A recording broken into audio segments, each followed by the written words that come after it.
Hi strangers, it's Mandy from Lady and Pops. I'm gonna be doing something quite fun today. I'm gonna be making Easter eggs that has a laminated layered pastry outside that has these like pastel color swirls around it. And inside, it's going to be stuffed with mushed together chocolate cake and with a molten caramel or chocolate center of your choosing. And it may look a little bit daunting at first with the lamination and all the swirling, but it's actually quite easy, and I'm gonna show you how to do it step by step. We're gonna make the dough, and there are two different components, two different types of dough because it's a laminated dough, right? One is called a water dough, meaning it has water in it, and then one is called a oil dough, meaning it doesn't have water in it, okay? So we're gonna do the water dough first because the water dough needs time to rest. Here I have flour, butter, and sugar, and a little bit of salt. Traditionally, this type of pastry is made of lard. And I've tested this recipe multiple times, and it's true that lard is going to give you a better result. When I say better result, I'm talking about better separation of the layers, okay?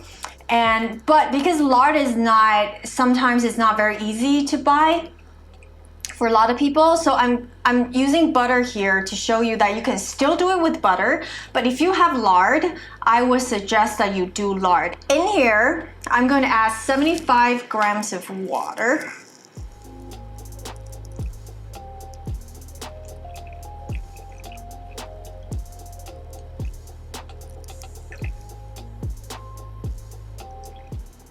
And this is a recipe I would highly recommend you to do, measuring by weight instead of volume. Okay, it's a small quantity, a little bit, just maybe a teaspoon more water would make a big difference. So try to use weight. It's just more precise that way, okay? So I'm gonna use a spoon first to get everything together. And you're gonna get a shaggy dough like this one, okay? Then I'm gonna switch to hand. You can also actually prepare the dough the day ahead of time, okay? And it's actually better that you do that because overnight, this water dough is gonna develop more gluten, and it's going to stretch out better when you roll it out. But you don't have to. But if you want to make it on the same day, you need to let the dough rest for about an hour before you proceed to the next step, okay? I've been kneading it for about 5 minutes, I think. So I'm gonna go just a bit longer until I just can't do it anymore. Okay, so you want it to be very smooth, like this.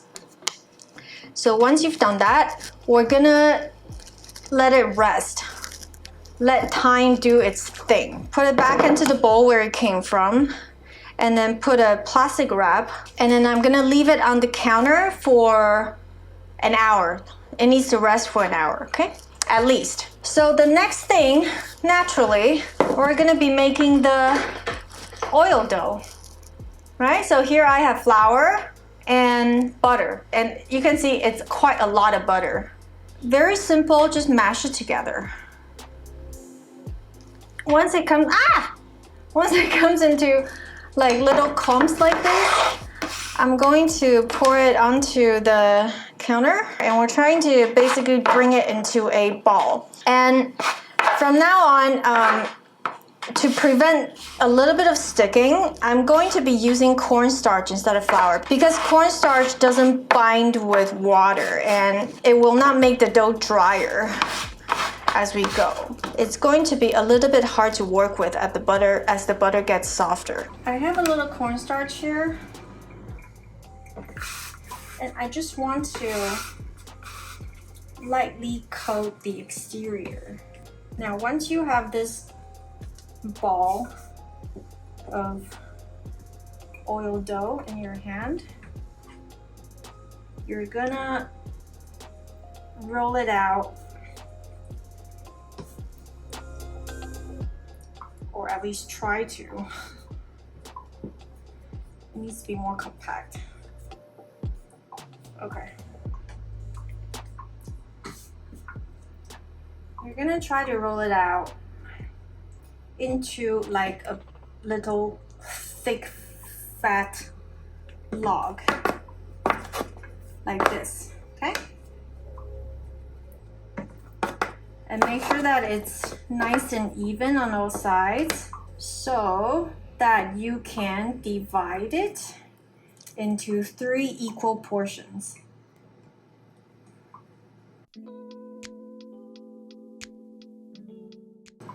So that's the bowl back here.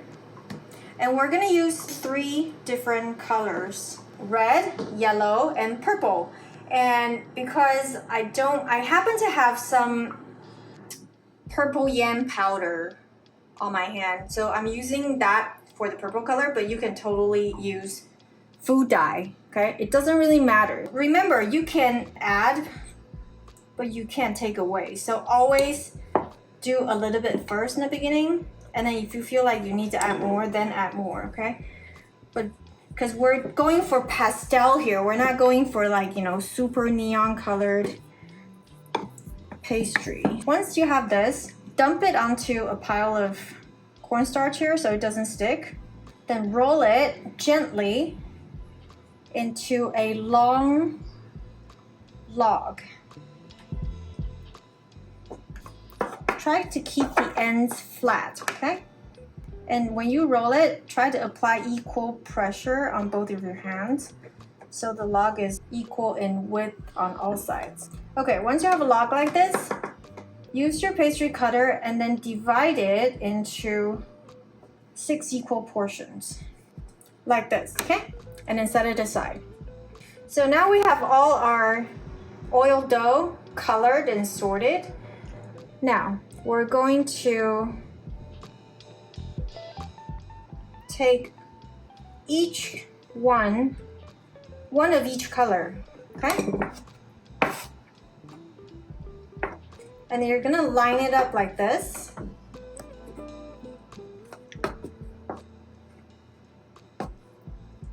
You're gonna gently pat it down so you have a little square filling here, okay? It's okay that they're not sticking together like, you know, super tightly. That's okay. We're just gonna make our life a little easier by making this ahead of time, okay? So set that aside and just repeat. All lined up, ready to go. Now I want you to put a masking tape on your working counter. This is 0. You mark it 9 cm, 25 cm, okay?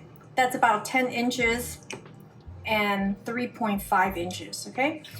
By doing this, it just makes it a lot easier later on when you're rolling out the dough, so you know exactly what measurement you're at, so you don't have to take out a tape measure and then, you know, measure every single portion of the dough. You already have it right here with you. Go back to this water dough. It's becoming even more smooth and elastic because it's been resting there for an hour. Now I'm gonna say, try to restrain yourself from adding more flour, okay? No more, absolutely no more wheat flour from this point on, okay?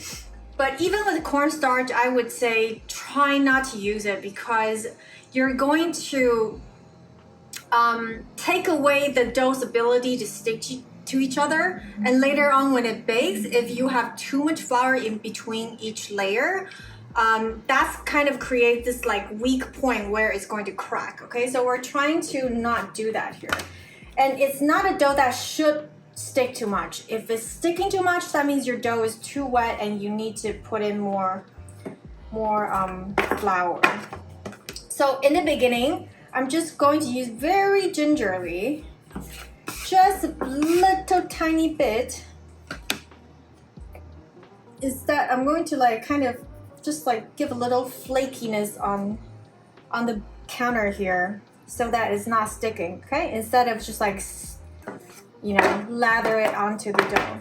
We're going to need 6 equal portions. So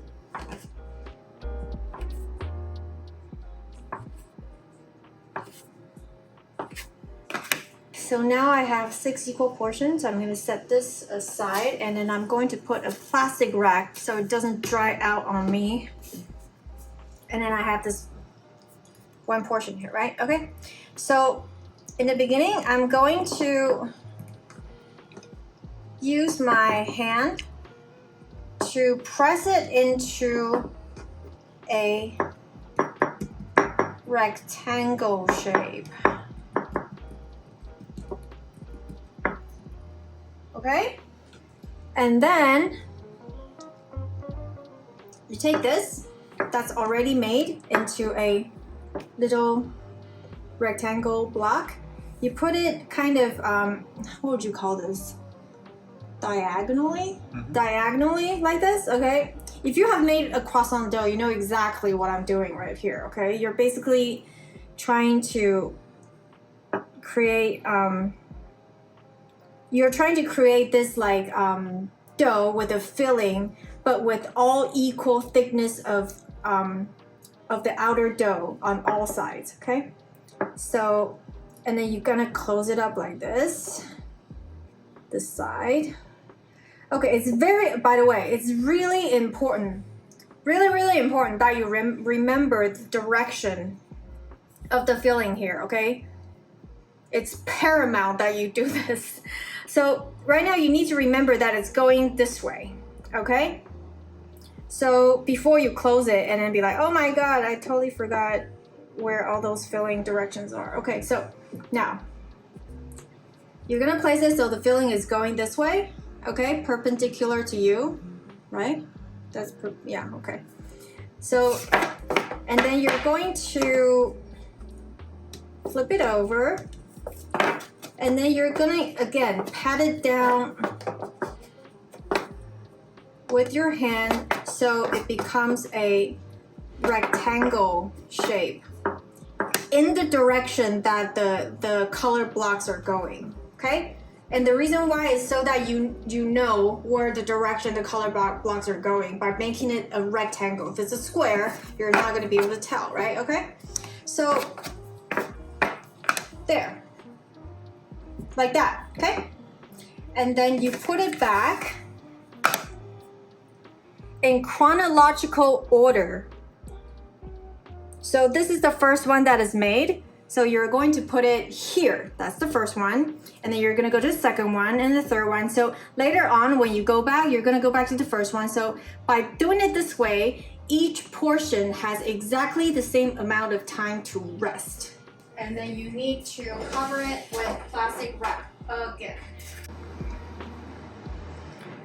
All lined up here, all ready to go. The next step, you're gonna go back to the first one. Like I said, you want to place everything in chronological order so you know which one you worked with first, okay? So, place it in the center of the scale here, okay? Take a rolling pin, you start in the middle by pressing it down a little bit, and then gently roll it outwards. It's really important that you apply equal pressure on both sides. Okay? And then you can see the color underneath. Okay? And then you want to turn it over and then roll it on the other side as well.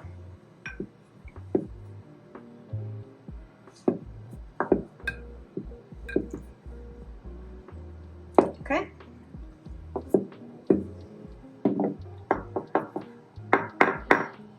And now you know that this is exactly like 0.25. You know how long it is. If you have a little bit of overhead like this, that is okay, but you don't want it to be too much longer than that, okay? So roll it out like this, and then you're going to, from one side to the other, roll it out into a log, okay? You want to tuck the ends. Tuck the ends.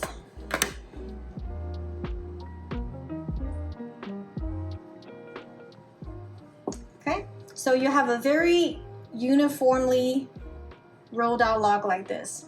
Okay. Oh no, it's got a little uneven. Wow. Oh well.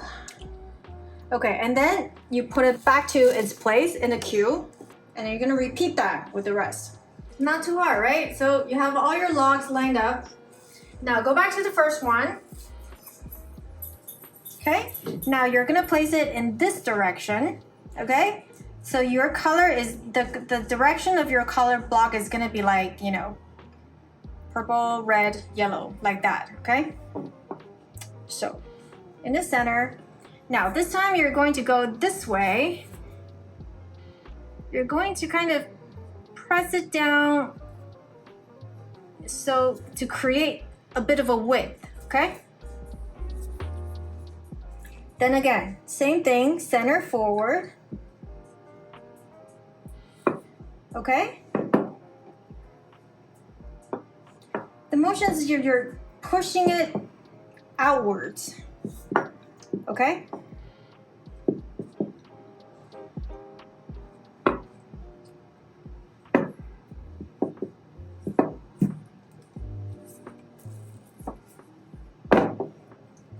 Like that. Okay?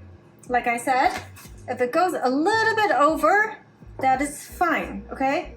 And actually, if you if you're doing this for the first time or maybe the second time and you're not too skilled yet, you're gonna find that you're gonna have a little bit of those like water dough that's gathered at the end here, and you can trim it off, okay? We don't want like a big lump of water dough gathered at the end. So you can trim that off, okay? So the reason why we want that width is because you're actually going to fold it over. And this creates even more layer, okay? And then you're gonna roll it back into a snail again, okay?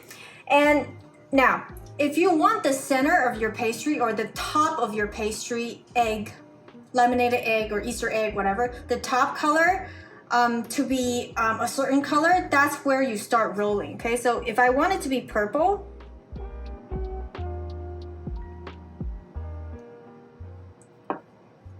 that's how I roll it so that the center is purple.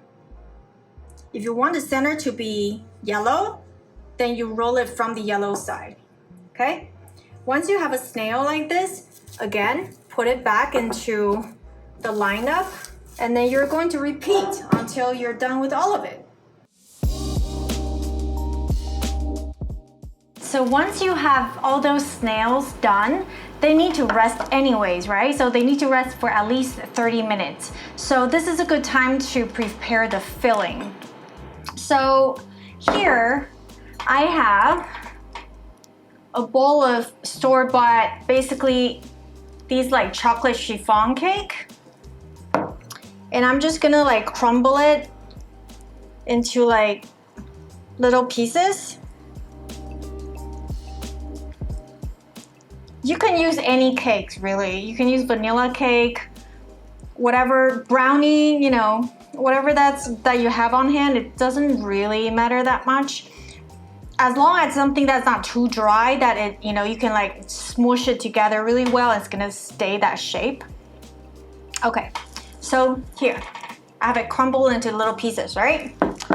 And then here, I have a plate of these like soft caramel candy that I you know, basically smooshed into a ball, and truffles, chocolate truffles, okay? I'm not a huge chocolate fan. Surprise. It's too late to divorce me now. But so I'm only gonna do 3 chocolate center filling, and then the rest is gonna be caramel. But if you're a huge chocolate fan, knock yourself out. You can do all chocolate if you want, okay? So here I have a scoop, it's about maybe like 2 tablespoon size. Okay, and then I'm going to basically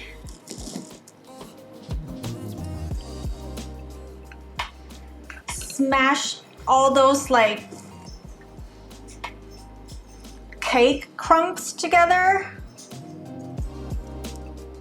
until I have like a, you know, a good, I mean, you don't want to squeeze all of the air out of it, but you do want it to be tight enough that it can stay as a ball shape, right? Okay, and then I'm going to take a filling, stick it in the center, close it up, and meanwhile on the other bigger plate I have some cornstarch, and then I'm just gonna dump this into the cornstarch, roll it in the cornstarch. I don't know if you can see it, and then with my hand I'm just gonna smoosh it really tight together.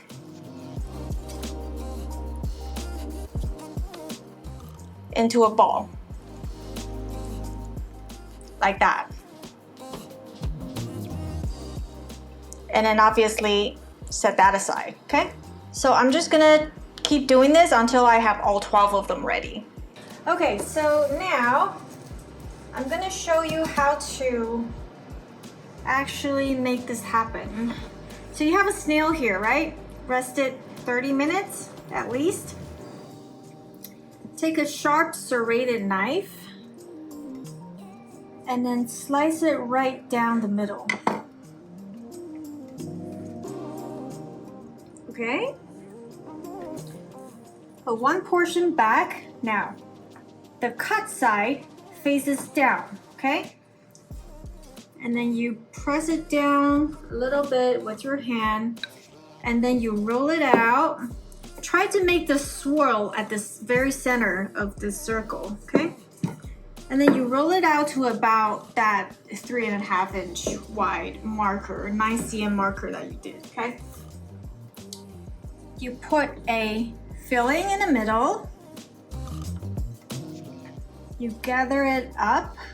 Now it's really important that you don't have any large air bubbles inside, okay? So try to, you know, as you close this up, try to like feel it, and then like, you know, not like, try to do it as tightly as you can. And then you're gonna gather the dough up, and then you're gonna have a little bit extra here. That is totally fine. We're just gonna cut that away, okay? Pinch it back together.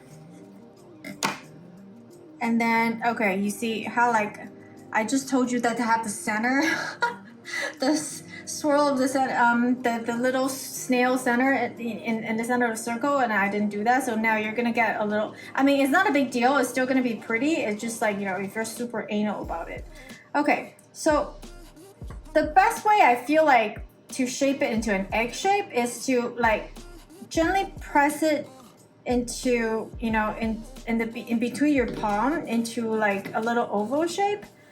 And then you're just gonna kind of give it a little roll on the bottom on two of the tip, you know, as you press it down. Actually, you know what? Instead of rolling, I would do this like gently pressing motion, because I don't want you to, if your hands are warm and you know all that, I don't want you to like kind of bind the layers together. Okay, so now it's kind of like an egg shape.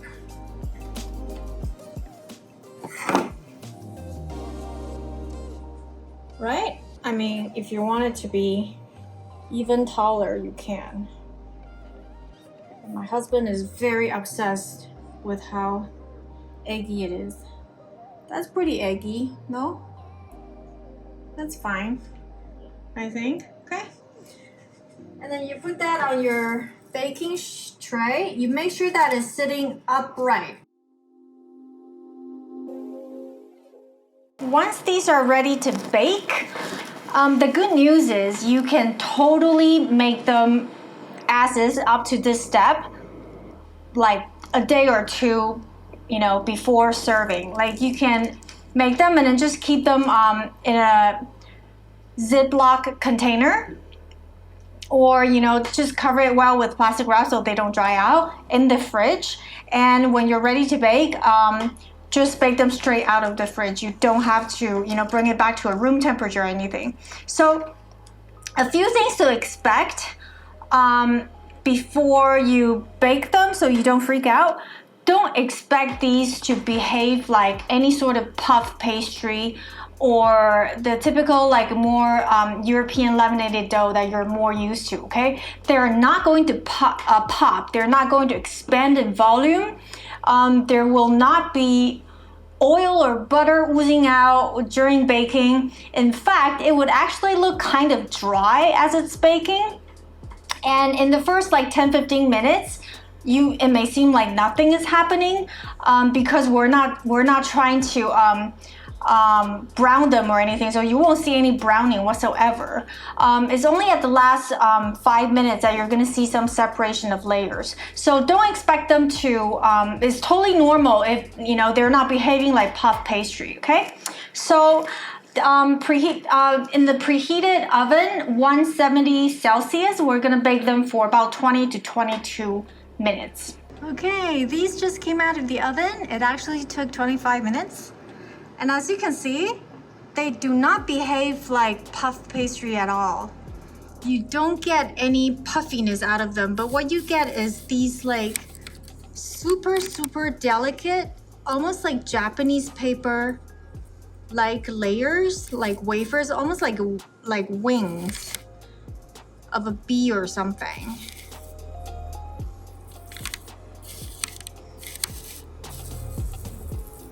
And you have these like really cute pastel swirl. I accidentally squished this one when it came out of the oven. That's why it's cracked like this. Okay, it's time to take a look at what they look like inside. Break away that crusty exterior. And there's your cakey center with melted caramel. You can see how flaky that crust is. All the kids will love it. It's super cute, super fun to do. And yeah, I hope you like it. I'll see you next time. Bye.